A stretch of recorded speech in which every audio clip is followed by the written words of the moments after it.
there we go. I'm going to start. I have no idea where Tim is, but he'll be along. You know, he likes to make an entrance. That's our guy, you know. He's a good guy, and he's always fun. If I know Tim, he could be doing this on purpose. It wouldn't be the first time he's done something like that. I believe we're recording, so we're welcoming you to Colorado Springs CALLERLAB Convention number 34.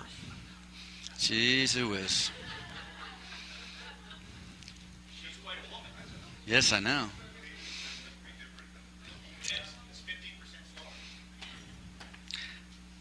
And at this point, we'll turn it over to the moderator to introduce the panel and the...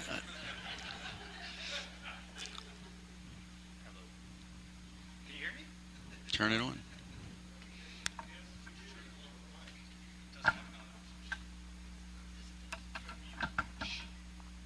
Hi.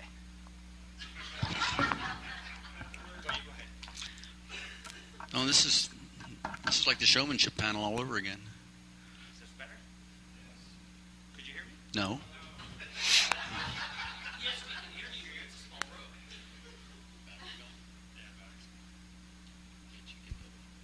Hello?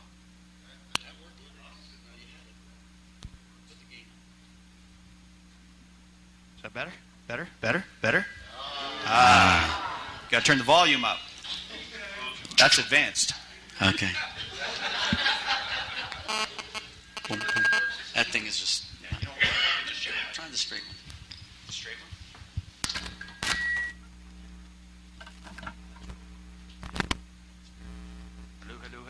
Hello.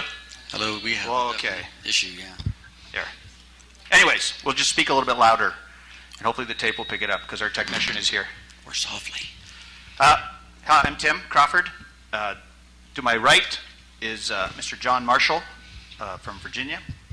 John's been calling, he's been calling as long as square dancing is. And this panel is, I'm supposed to say it's April the 2nd, 2007. This is the advanced calling. Welcome, everyone. John Marshall's been calling for 40 years. You're right on 40, aren't you?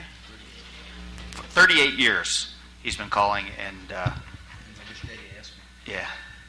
This panel is, we're going to discuss some issues with respect to advanced calling.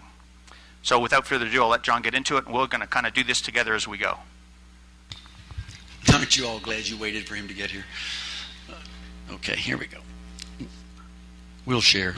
Okay, as you know, it's about advanced, and you notice the write-up talked about ways of expanding on advanced I must be using Tim's teeth.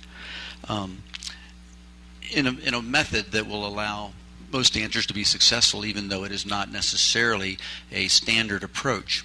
Now, philosophically, Tim and I are from the same school, although my school's a little older than his. But when advanced first developed, even before we had lists and programs, it was primarily the challenge callers of the day who helped evolve that. And as it became more and more user-friendly, I'll say it that way, to both callers and dancers, there was still one philosophy that held, and that was that there is a specific difference when you leave the world of mainstream and plus and you go to the world of advanced. It is a philosophical difference. My suggestion would be that you should never ever see a flyer advertising or a festival hall advertising advanced, all position, or DVD. It's an oxymoron, right? Or it's redundant, it's redundant. Because positional dancing has been part and parcel of advanced from the beginning. It has become watered for a couple of reasons, we think, and Tim and I have both discussed this. We have all talked about the rush forward of dancers from the different programs, and the fact that there's not enough of a gap, and some of us believe there's not enough of a gap between plus and advanced. And there's any number of us you can ask to tell you that we think there should be a larger gap, that A1 should be incorporated as part of A2 as it used to be, to slow the progression. We still have dancers pushing into plus too quick. We've had a lot of that also in advanced, but part of that has been callers moving up too fast. Some of them are just chasing more dancers.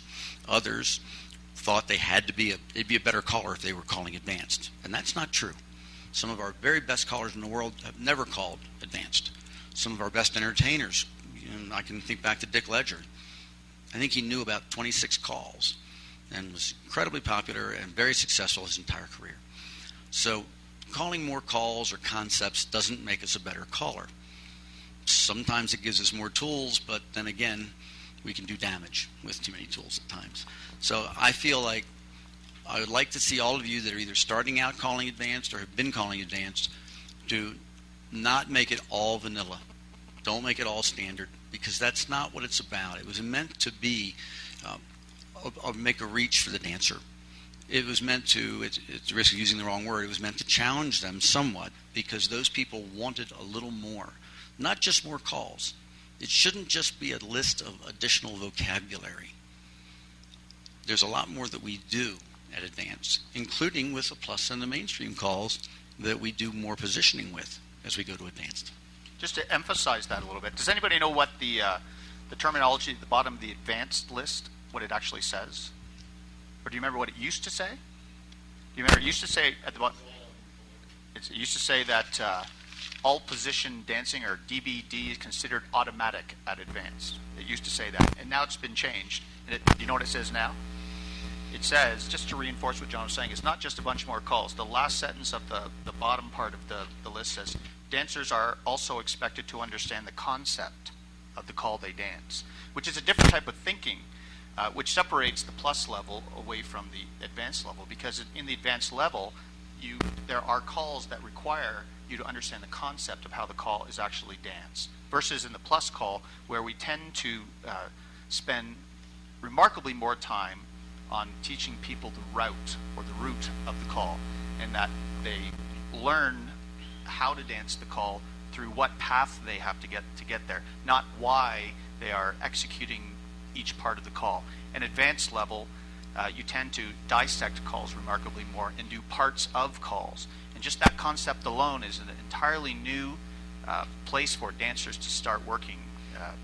And that concept, having people understand that concept exists in advance, is one of the key reasons that the gap between plus and advanced exists. We, in our calling, have allowed people to make the transition smoothly, which is not necessarily a bad thing if your intention was to get people to move through the programs. But wrongfully, I think, if your intention was to take people from mainstream, move them to plus, then move them to advanced, then so on through the list, I think that was a mistake. You want people to progress to a level where they're comfortable. And between each program, natural gaps are created. It's small between mainstream and plus because the teaching methods appear to be fairly similar. But between advanced and challenge, between plus and advanced, they're intended to be wider because we're introducing a whole different way of thinking, not just a way of moving. So to reinforce what John was saying, dancers are expected now to understand the concepts of the calls that they're using as well. You know, we see some new traffic patterns when we go to advanced, and we see some fractionalization that Tim was talking about, and we've developed some techniques. For example, what some people will call picking. You know, boys do this, girls do that, ends do this, centers do that. It's become more and more critical, not only for the caller, but for the dancers to understand terms like leaders and trailers and ends and centers. I can't tell you how surprised I am when we go to do an advanced class and I'll be using those terms and people will come to me and say, what's this leader trailer thing? We've never heard of that. I'm like, have you ever danced cloverleaf even, type thing. It makes me wonder. But those are critical to the dancer becoming aware of their spatial spot in the square. They have to have a certain amount of spatial awareness so that they can react to being centers and ends. Also, we've learned techniques, for example, if we're asking somebody to do something while some other group in the square does something else, those having the longest distance to travel, we cue first, of course, to affect better timing. Some years ago, I had a caller, significant caller, great caller, milestone winner, came to an advanced dance of mine. It was his first live advanced dance as a dancer, and he was fascinated to see how it was going to be. And he came to me afterward and he said it was really neat. He said, because there were times if I thought about it, I was waiting for a second, couple of beats maybe, while you directed somebody else, but I never felt like I was standing. And part of that is because he was focused on, not as a caller, but as a dancer, on what was happening in the square, not just his part. Square cooperation is critical. We see it when we start doing calls like spin chain the gears. We have to allow for other people's parts, and we have to be there for them, not just go to our ending spot. The more you move up in advanced, for example, the more critical that becomes. That square cooperation, I actually teach that as part of advanced, knowing more than just going to your spot. So there's more things to be thought about. And that becomes second nature to many of the dancers. Some of them don't even know to dance mark time, to the beat of the music, and hopefully they're not dancing so long they have to think about that. They're not standing, so long they have to think about it. I think advanced is a terrific level. It's like any program you use a lot, it becomes a language. And it's a language, the more comfortable you are with it, the more you speak it just as if it was your native tongue. Because you then think in that. You've heard people talk about immersion programs in language skills, learning different languages, and after a period of time, you're not translating, you're actually thinking that way. And that's what happens to all of us in the different programs. The more we work them, the more comfortable it can be. And one other point I'd like to make before I kick back over to Tim. If I go to a mainstream dance, I expect the dancers to be able to dance one mainstream call followed by another. If I go to a plus dance, I should be able to call, follow your neighbor, spread, explode the wave, three-quarter tag the line. I should be able to put one plus call behind another. That's true at every program.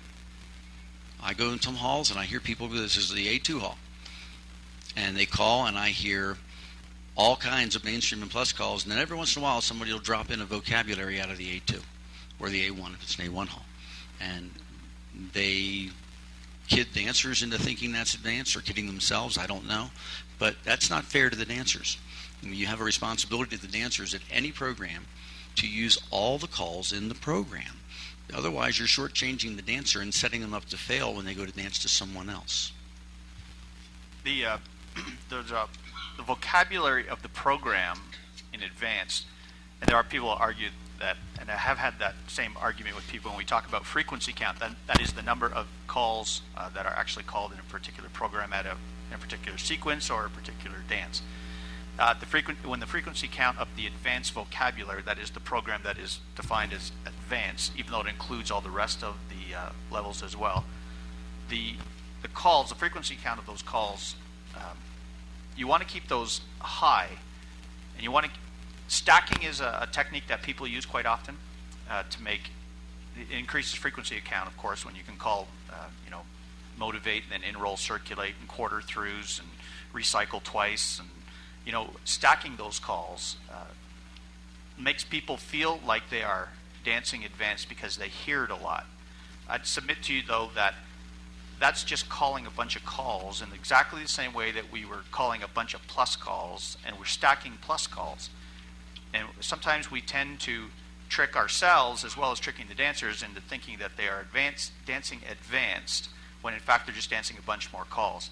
The idea is that the advanced program should challenge not just the dancer, but also challenge you to take a closer look at each individual call, each individual formation, each individual concept, and find the component of the call that you can utilize. So you actually take the call and you utilize a little bit more. Fractionalization is a perfect example of all that stuff. Remakes, for example, remake the waves, remake the columns, remake the diamonds. I seldom hear remake the diamond at any advanced dance. I seldom do. And it is a classic, it's a great one to call if you're really looking at the list because so few callers use it. Another one is trail off. Trail off is another call that callers seldom use at advanced. And you can tell that when you're calling, because when you call to a group that you haven't called to before and you call a trail off, if you call a double pass through, then a trail off, the success ratio is probably 75 to 100%. If you from lines of four, if you say touch a quarter and trail off, the success ratio goes way, way down. And that's what I'm talking about, the utility of the call. Multiple positions should be utilized for each call. You should investigate the actual call itself and the possible starting formations and determine choreography that puts you into those various starting formations, and know where the call ends when you're completed with it. Fractionalization, remakes, for example, I hear remake a lot. I don't hear remake 2/3 at all. But you can use that type of thing. If you sit down and take time to look at each individual call and determine the multiple starting positions of that call and work the dancers through those multiple positions. The more you do it, the more proficient you come. I encourage you to sit down and write initially. I don't think advanced calling is not something you stand up and just call without doing any homework. There are note services out there, and there's lots of articles to read about advanced. And you should take time to read those types of things. Advanced calling should not be just calling the calls on the list. Advanced calling should be taking the calls and utilizing them, applying them in different ways, proper ways, but you should be taking time to really investigate it. It requires work on your part. You can't just stand up and call advanced, or we'll get into the position where we're tending to be now, where the advanced program ends up being looking and feeling like an extension of the plus program. Ed? Question, something you just said. You want to look at note services. Since we only have one note service remaining in the world, which is located in Europe, where does the new caller go nowadays to get advanced material? Excellent point. I should have said note service. But you're right. And that's another problem we have, is because the expertise that supports advanced calling is dwindling. It's going away. Note service is a perfect example. Ed himself writes tons and tons of material through the years. Historical material is what we're relying on now. We have to go back and find the pieces of choreography that were written, the previous note services. And then we have to be careful to make sure that they are current with today's choreographic applications, because some of the definitions have changed, albeit not too much lately, but they have changed over the years. So you're right, that is a critical problem in knowing where to find the resources to back up your advanced calling. And again, the best way to do it these days, I believe, is mentoring. If you're already an accomplished advanced caller and somebody needs help, you should offer. And if you're wanting to learn to call advanced, you should find someone who is calling advanced and ask. And I'm sure that you will find that there'll be lots of assistance that way.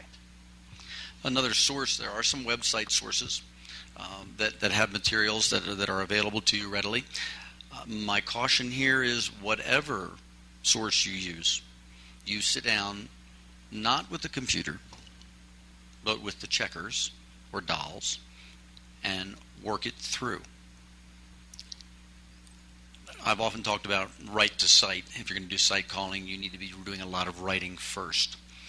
I much prefer to see callers at any program, especially if they're new to a program, write with checkers or a doll. It's because of the body flow factors. Computer doesn't recognize body flow.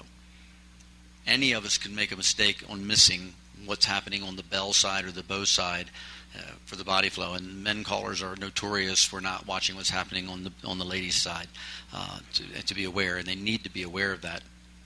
Ironically, last night I noticed at the dance that the women in those dances were working much harder than the men. There were a lot of adjustments that they were having to make to accommodate those actions. I thought that was fascinating that was the case. And we still have some of that, but not to the degree that I saw last night. But you must work this stuff through, and the reason I ask you to push checkers is because there's a certain kinesthetic feel to that of sensing where the dancer is actually moving and how they're moving. Because body flow is critical. Nothing will break down a floor faster. Well, maybe calling an impossible call that can't be done from there, but aside from that, bad body flow will break the floor down faster than anything, and it hurts. So writing is really vital, and so many people I see, especially callers that are coming on, newer callers, they're going to write with the choreo program. They're going to get it out. The choreo programs do not know body flow. And Maybe one exception, Win Hash. all right, we can debate that. I've had some issues myself with what I've seen there, but regardless, even if it does, you still need to know how that motion goes for every person, and by pushing a checker through. And this is just my view, my opinion, how I think it should be. Body flow is just absolutely critical. It'll also make dancers more successful. If you have good body flow, even if a dancer becomes momentarily disoriented, not quite sure where they are, if they've learned to trust the flow that you've been providing, it will carry them to where they need to be, especially the next dancer, and if we're doing those good hand touches that are so critical. Tim was talking about different formations.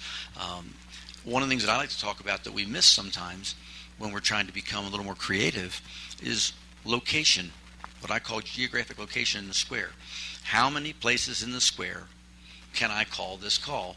Even if I want to keep it as a standard type application. One of the examples is, while it's not advanced, it's a good example, is crossfire. How many places in the square can you do a crossfire where you have the boys cross-fold to the right and the girls trade with the right and extend? I mean, that's as standard as that call gets. But where can I do it from? Well, obviously, we all do it from parallel two-phase lines, right-handed. That's done all the time. But can we do that from Ferris wheel and the center's veer left? Well, sure, the center four can do that crossfire. If you're in a tidal arrangement, you can have center four only if you set it up correctly, do the crossfire. Or you can have each side do the crossfire. Right? And I'm not even talking about left-handed. We're not talking about lines facing out or any of those. But there's all these different places in the square that just creates variety. But it has the dancers thinking about the action of the call and how does it work. And then you can start to expand from there. Tim, you had some notes, I think. How many, just out of curiosity, how many of you are actually currently calling advanced? Oh my gosh, and how many of you have been calling advanced for more than 10 years? Okay. That's good. How many are A1 only? That's incredible.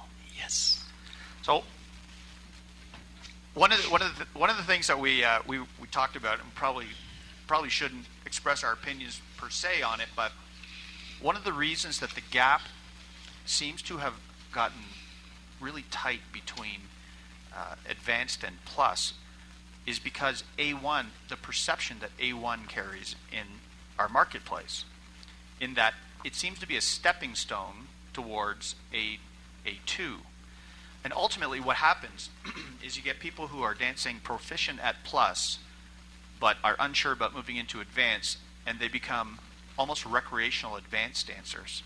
They're not committed to the advanced process, so they get into A1 where they can dance more calls. They have a bigger vocabulary, but there's not a whole lot of conceptual stuff going on in the advanced list until you get to A2 when you introduce all four couples and leaders and trailers are remarkably more important because of calls like zigzag, for example. So the A1 level ultimately ended up being kind of like a catch ground for people who didn't really quite make it to A2, and they could fall back to A1 but not fall back to plus. And because people who get beyond plus, you'll notice that their personalities are in fact different. I call them hobbyists. Because people who leave plus, now granted, not everybody becomes a hobbyist when they get into advanced, or some people become hobbyists when they start square dancing to begin with. But generally, the break point for people where they join it as a recreation and have fun is up to plus. Then they become like a hobbyist, and then they get into. And some people take their hobbies, pretty serious. A guy who builds the little boat inside the bottle takes that pretty serious, because if he knocks it on the floor and it smashes into a bunch of pieces, he gets pretty upset about it. And you'll see that happen in the advanced level, especially in a full advanced level. People who are not proficient at it get angry with themselves or angry with other dancers. So what happens is that instead of dropping all the way back to the plus where they may or may not, or where they should or should not be, they are able to drop back to A1. And then we call A1 differently as well. For the last year I've kind of been watching an A1 floor versus an advanced floor, and callers actually call A1 remarkably different than they call A2. So dancers are able then to dance a less proficient advanced level at A1, when in fact maybe they should be all the way back at plus where they're completely comfortable, but they're seeking more calls, which seems to have been a common thread through our last 5 years of calling, is that people are looking for more calls, and we give them to them, and we make it easy for them to get. So I actually am a supporter of widening the gap between plus and advanced, obviously. And one of those things I think what would help widen the gap is that if we got rid of that collecting ground called A1, and we just had an advanced level, and we had an expectation that people would understand all the concepts that are included in the advanced program, including those that are in A2. And John touched on something else that, to get away from that, if I step down from my soapbox. Sure, go ahead. The other part of it is what happens when you go to a room that is listed as A1, and you call the A1 with the same approach that you call A2, your success rate just plummets. I mean, there's plenty of stuff in A1 that can be used as a true advanced approach to calling. I mean, there's some really interesting things that can be done for the people that are looking for more, and it's even within the A1. I mean, we all know that any caller can make any level, any program difficult. We know that. And obviously what we want to do is keep people right to the edge where they're being successful but still being kept interested and that sort of thing. But I've watched that before. You walk in and you want people to do something that, well, it's just, and I'll use some examples later, but it's just a quarter through. Simple A1 call, quarter through, no problem. Want to bet? As soon as we start trying to expand on it and show them more ways to use it and employ it, you run into problems. The remake that Tim referenced was a good example of that. So I see that as a real issue for us, that we need to kind of be paying attention to. Where does it need to happen? You know, what are you going to do about it as callers out there? Most of you are experienced advanced callers. You know, Tim and I obviously want you to hold the flag, you know, and maintain some standard there. I think it's a good thing. Yes. Who are you for the tape? Charlie Robinson, Thornton, Colorado. I have a dislike of Starship right now. Traveling, you run across a lot of clubs.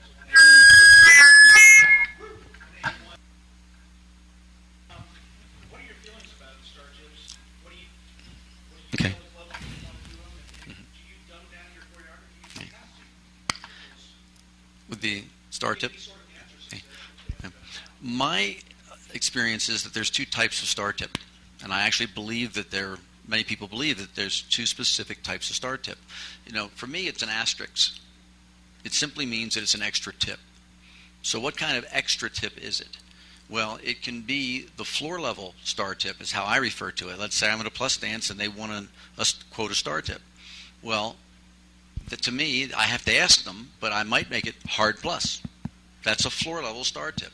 So it's harder than the plus I've been calling, and I'm going to call it straight out and not a whole bunch of overs, and it's not workshoppy and it's not walkthroughs. You know, I'm laying it out there, and then there's star tips that are from the next program. And many callers will tell you that the star tip from the next program is actually conceptually easier than the floor level star tip would have been. So you have to balance which kind of star tip you're talking about.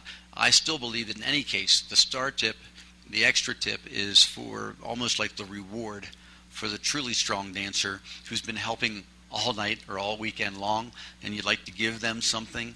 And I think that's worthwhile. But every one of us in this room, I suspect, has said, okay, our next tip is going to be a star tip, and you turn around and you adjust your music and you turn back, and the first couple up is the people that you thought shouldn't even have been at the dance at all. You know, and sometimes they surprise you because that program they can dance, because that's the only one they tend to dance.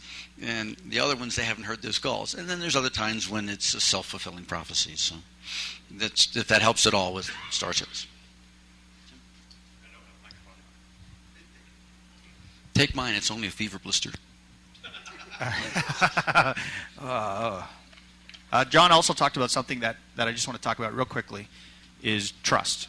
He talked about getting the dancers to trust you, and one of those things that I see callers do a lot is they don't take time to let the dancers trust them, especially proficient callers, believe it or not.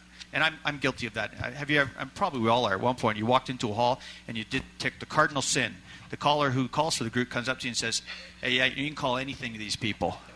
And the first words out of your mouth is something they can't do, and you crush them. You get back up and you say, well, maybe it's an anomaly, and then you try it again, and you try something different, and they can't do that either. And you keep working your way down rather than working your way up. And when you're working your way down, you're also beating the dancers down to the point where they don't trust you anymore. And that results in a very, very low success ratio. At that, you have to fight your way back up then. And if you start with at a reasonable point, calling the calls, introducing a little bit of variation, and working your way up to a more intricate, a different but not difficult pieces of choreography, utilizing the calls, you'll have remarkably more success because the people are on your side. You you have got their trust. But all too often, I have seen callers walk into a hall and they just crush them, me included. And I try to do that, believe it or not, at those there are certain hours called the take no prisoners hours that you see, and those what are the other ones called? I can't remember, but they're where there's an expectation that, so I get their attention in that case. I call something right off the bat that is incredibly difficult, and quite often I'll tell them in advance. The first sequence will be this, and like a round dance cure would say, you'll do an apart point together, pick her up, and then walk two. Ready? Needle down. I'll do the same thing just so I kind of get their attention. And that in that type of atmosphere, more difficult choreography or very different choreography is remarkably more acceptable. But at that point, the dancers that are in the hall have already kind of got this sense of trust in you that you're in there because there's an expectation that you're able. So there's already this marriage of ideas with respect to dancer and caller that you're going to kill them and that's okay. But it's not okay at a normal dance. You don't get people's attention. It's not a successful way to walk into a dance and lead off with, and all four couples pass the sea and everybody explode and pass the ocean, right, left, grand, whatever, wrong way, grand. Because that really doesn't work. People won't do that. People will stand there, first off, especially if you call something that right off the bat that they can't do, they'll just stand there and look at you. Trust is gone, and you got to work your way back up. So I encourage you, as much as I say you want to utilize the list, maybe not right off the bat. First thing to do is get their trust, and then you'll find yourself in a remarkably better place to utilize the calls remarkably better. Any other questions?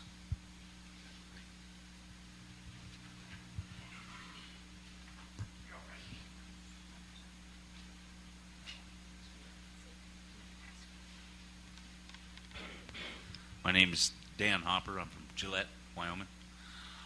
This doesn't really pertain to, well, it pertains to all levels pretty much. What do you do, like, when you get done teaching a set of lessons, and then you say, okay, if you want to go to the next level, I would encourage you know this level proficiently before you start on the next, so you don't end up having to teach them mainstream all over again and stuff like that. What do you, and then you start the class and they show up. Mm-hmm. What do you do? It's a fair question. It's a great question because some of that is an ego thing where they want to think they have to move up. Then there's the ever popular I'm moving up to get away from the bad dancers. Trust me, they're up there waiting for you. But at any program, we have that naturally at any program. But I think that it's a leadership function in part on the caller's part. You're their instructor, and hopefully they have come to trust and respect you, and you need to advise them. And sometimes it can be very difficult. It's very hard. Hopefully, and that's what you try to do. But also, I think if you find that happening, one approach has been to say, well, tell you what, let me call some of the stuff that we've taught you a little bit harder, just because so that we can see what it feels like to be really solid at this program before you think about going on, and make it hard and kind of maybe open their eyes a little bit. I've always used as a rule of thumb when dancers talk about moving up in a program, regardless of which program it is I ask them to see if they're bored with the program at the dances. Are you bored at the dances? And make sure it's the program you're bored with and not the caller. So dance to multiple callers, find out what they're offering at that program. And then if you're still bored and it's just not fun, okay. My wife makes another really good point about the people that want to move up really quick. One thing that never crosses their mind is how much fun they've just eliminated from their dance career. Right? These people that they could have danced with at that program that they've learned and had fun and made friends with and spent time with, it's gone because they've left them. They've gone on. And I recommend that all dancers dance down a minimum of one program below their highest, preferably two. And I bet if you think about it, the best dancers that you can think of anywhere you go don't dance exclusively at, for want of a better word, their top level. The best dancers you know dance in at least 1 to 2 programs below their highest aspiration, and they're much better dancers for it.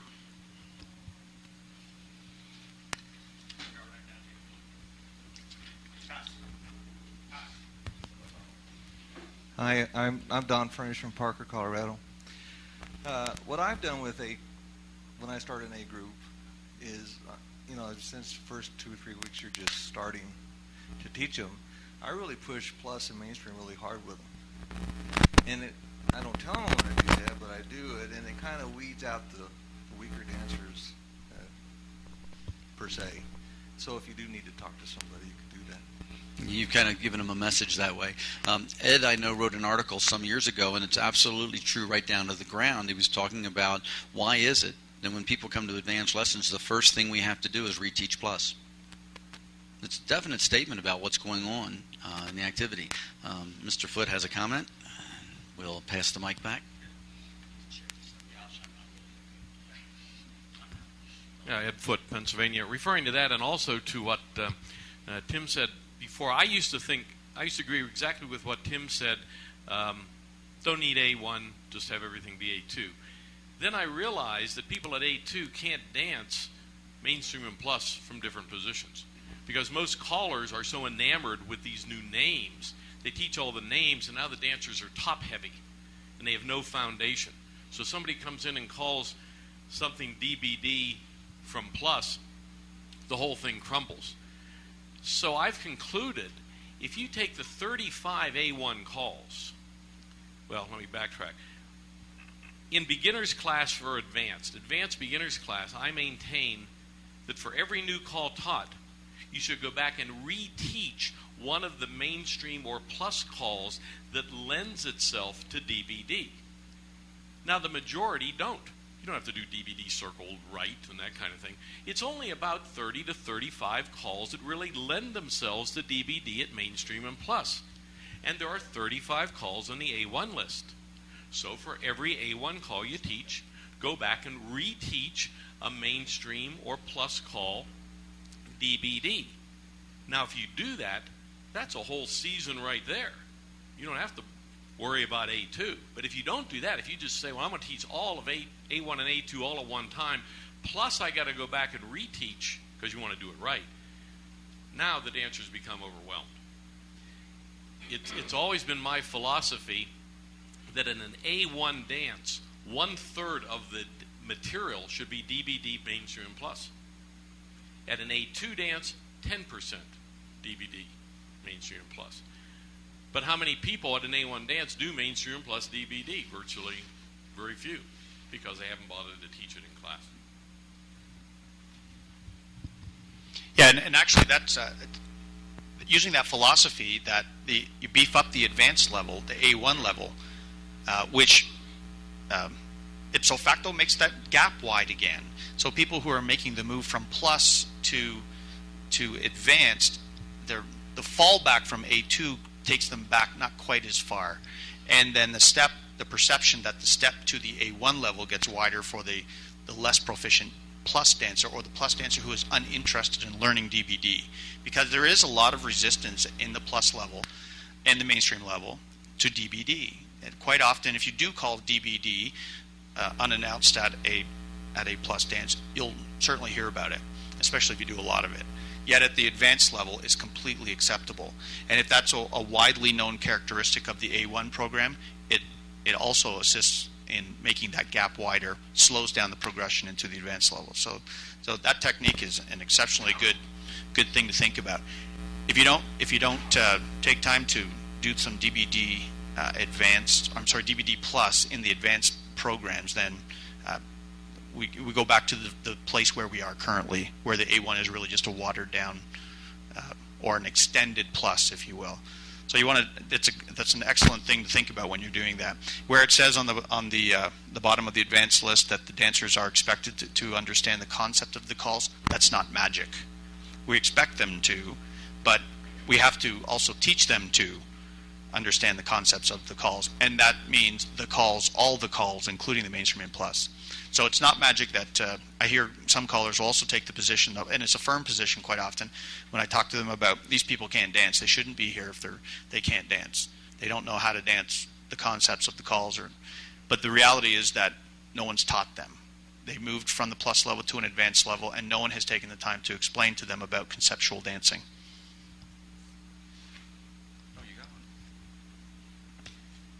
We have a question.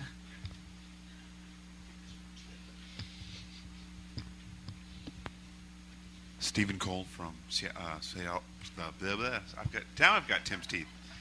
Stephen Cole from Seattle area, Washington. One of the reasons we have a bunch of advanced callers in my neck of the woods, so many so that I stopped. Not enough dancers of the caliber that needed to be of that caliber before we went on. But I still have some people come and say, "Hey, would you teach us? Would you teach us?" And I said, "Well, I'd love to." And then, well, we finished Plus. We've got these people that just graduated. And we have a couple problems. One is the perception. Plus is such a small program. The people that just graduated from Plus, they think, "Oh, I just finished Plus. It only took me 3 months. No problem. I could learn advanced that long, right?" And they don't understand because we don't have a way of explaining. Even when I show them the program list and they say, "Oh, okay, that's a lot. Wow, that's wow." Oh, we can still learn it quick. I still think that we have a gap. We have a gap problem, but part of that gap problem is increased by the small size of the Plus program. But we don't have a way of saying, okay, now here's another program kind of as a intermediate that is the conceptual teaching. And I think that frustrates a lot of dancers. And it's not really a question, it's just more of a statement and an observation. So we've been around that pike a lot over the years. When we only had, quote, advanced, and then it was divided out, and there's all types of stories and so on about how that happened. And some agree with it and some don't. We've had all the different theories of, okay, let's take part of the A1 calls and move them into Plus, and then let's take the others and put them into A2, and then we've widened the gap and made one program a little larger, and so on. And getting consensus is, as always, a very difficult thing on that. I also keep waiting to see how it shakes out and evolves naturally, because many areas that I go to, A1 does not exist. It's in little pockets here and there, although it's a little stronger in Europe, I think. But even in Canada, there's parts where it occurs. Other parts, you don't see it as much. And in the Middle Atlantic area where I'm from, there's no A1. You can't find one. You know, they do the whole boat. They have to learn it all. So, I mean, again, we'll see how that eventually works itself through. But I would encourage all of you, when you go back, to keep the conceptual, positional aspect of advanced alive and explained, and try to educate the dancers to the fact that it is a different philosophy. Do we want to talk about some choreographic specifics, maybe, instead of all this philosophical stuff we've been doing? Is that okay? Go ahead. You were going to say something. Well, do you want to get a square up? Would you all like to do a square, or you just want to do things in your head? Let's get a square up. Square. Clear some chairs. Make us a square. Yeah. I'll just take you through some basic ways to approach calling advanced. So I need 7 other people to dance with Jeff, which is going to be difficult, because if you weren't the first to get up, it would have been easier. No, I'm just kidding. Wayne, you have to be a girl. No, I'm just kidding. Because you're a pretty man, so you should be on that side. Charlie, you should be a man. All right. And Doran, Doran, you should be a woman. And we need one more person. All right, good. All right.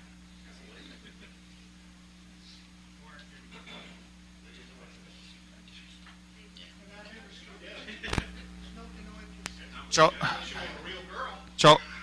let me just take a couple seconds to talk about how I would approach calling advanced. So in my brain, I've already made the decision that I'm not going to approach it the same way I approach other calls. So I'm going to be seeking different ways to do things.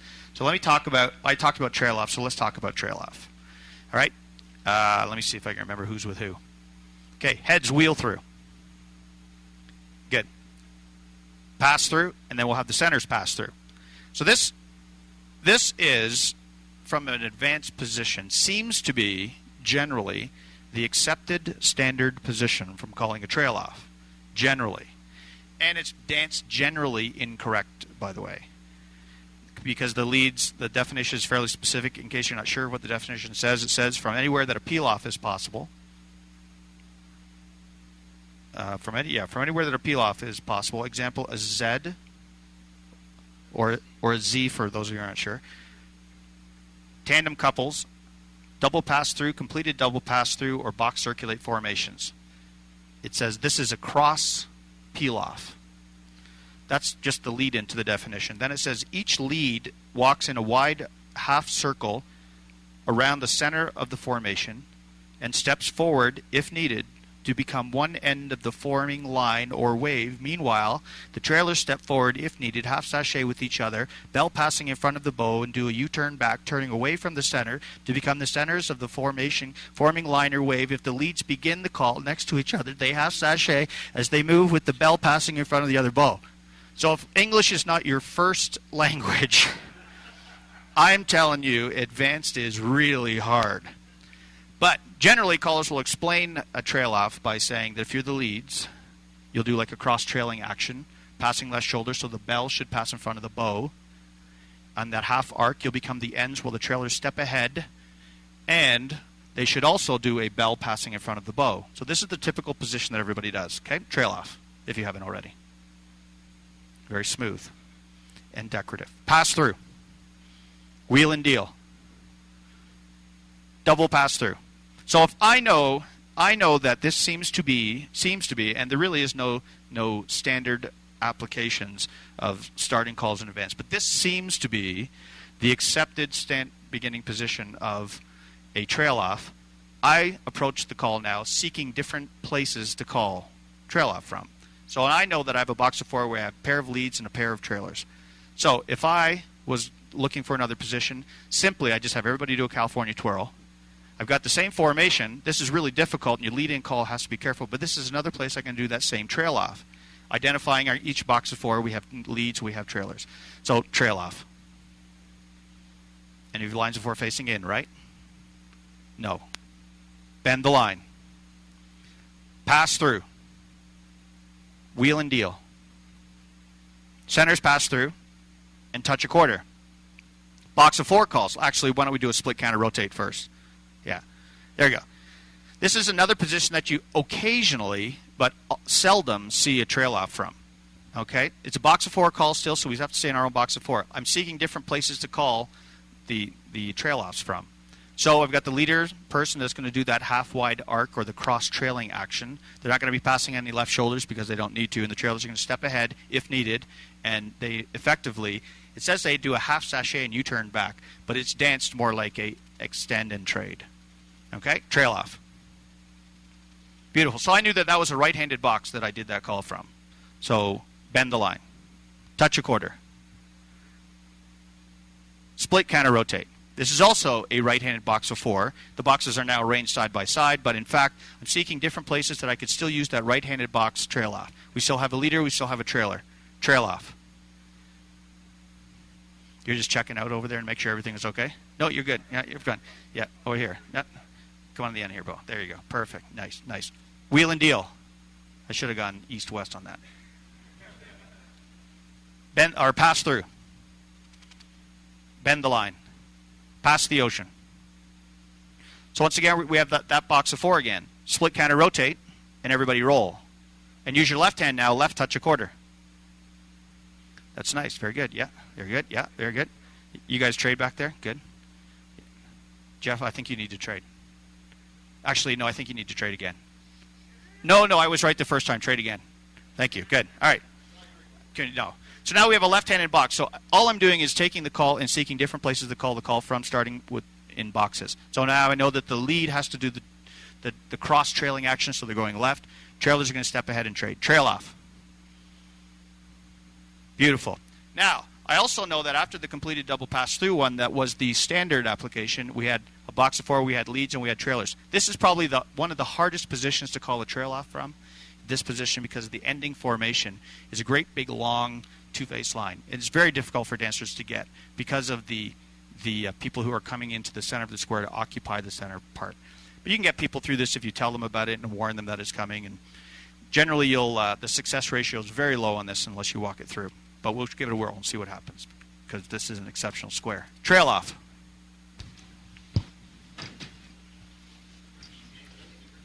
Beautiful. Perfect. Center 4, bend the line.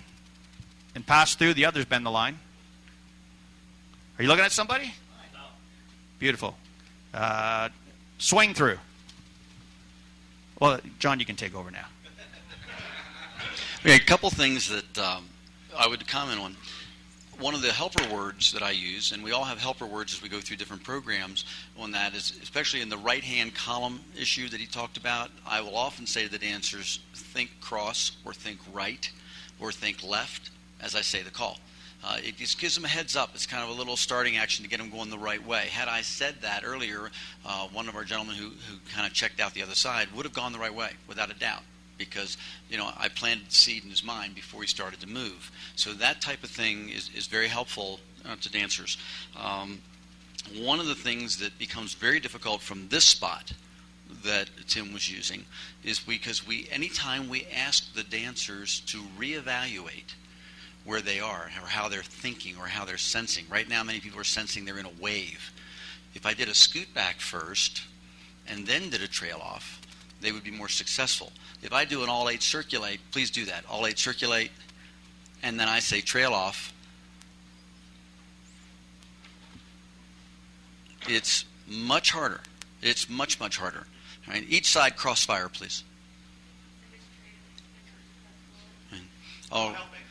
No.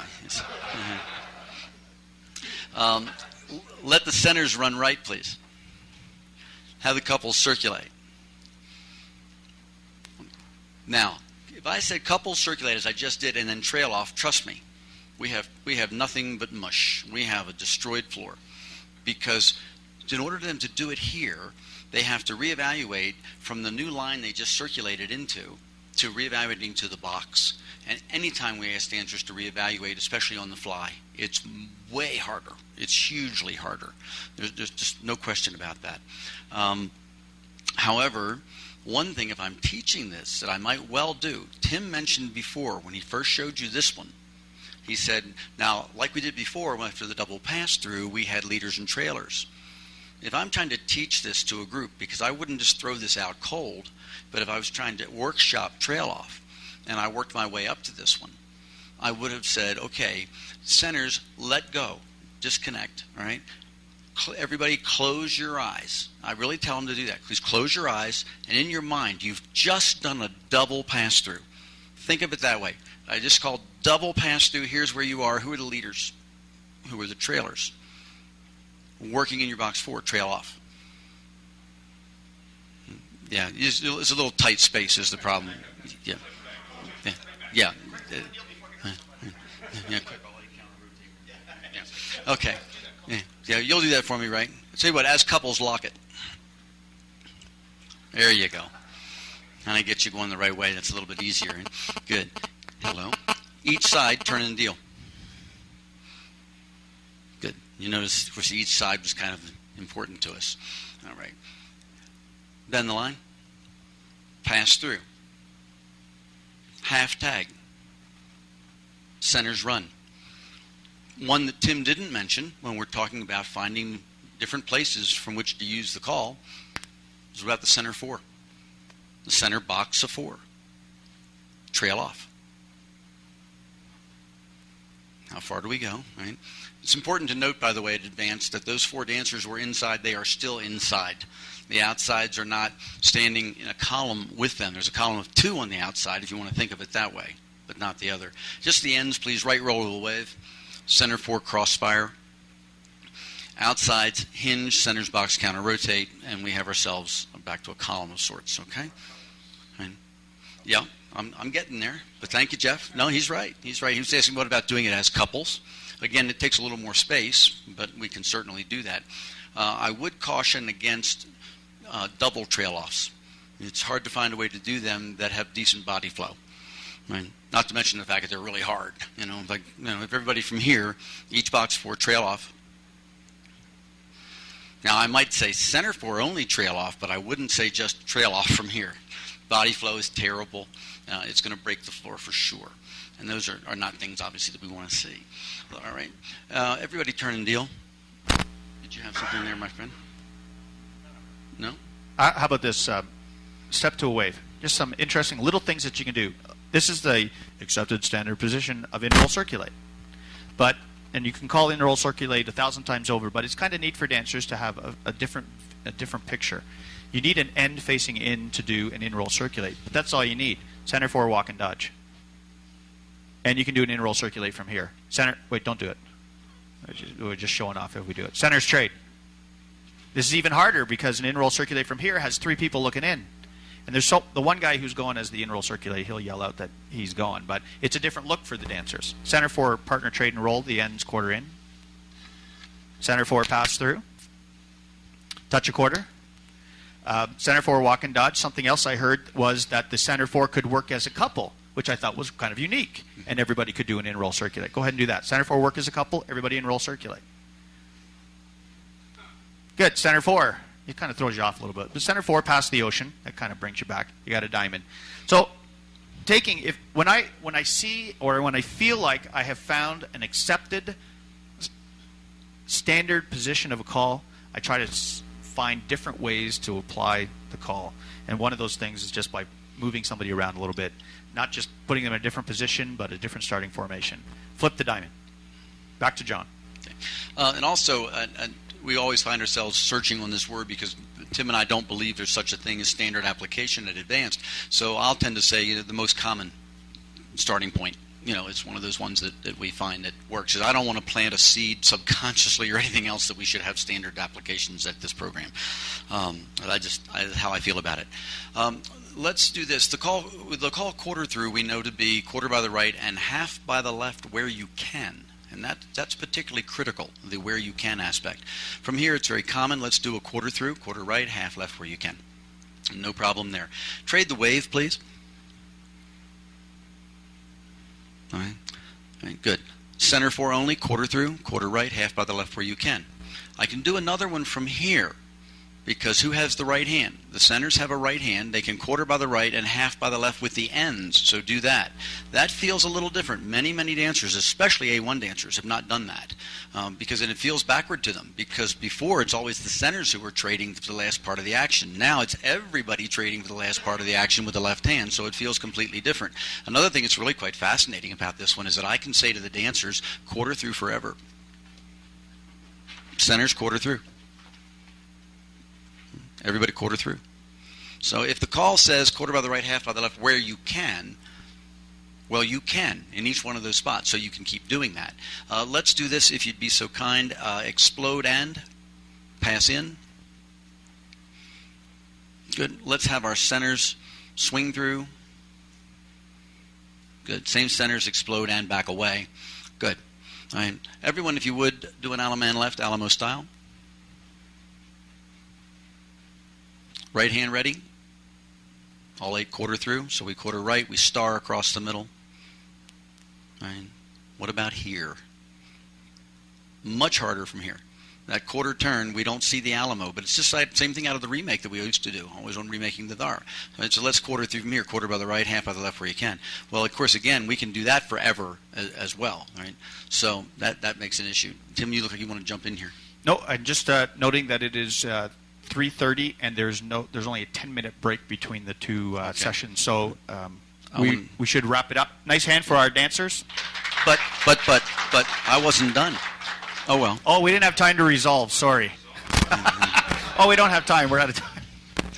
Anyways, just in a summary, I encourage you. Just to sum up for me, I encourage you if you're going to effectively call advance, that you have a different mindset when you approach it, and do seek out different ways to apply the choreography using starting positions and the components of the call, and enjoy it because it's a great level to call. Yeah, there's just tons to do. I know that Tim and I both would be happy to share any ideas that we have. Tim does a lot of research that way and is willing to share it, as do I.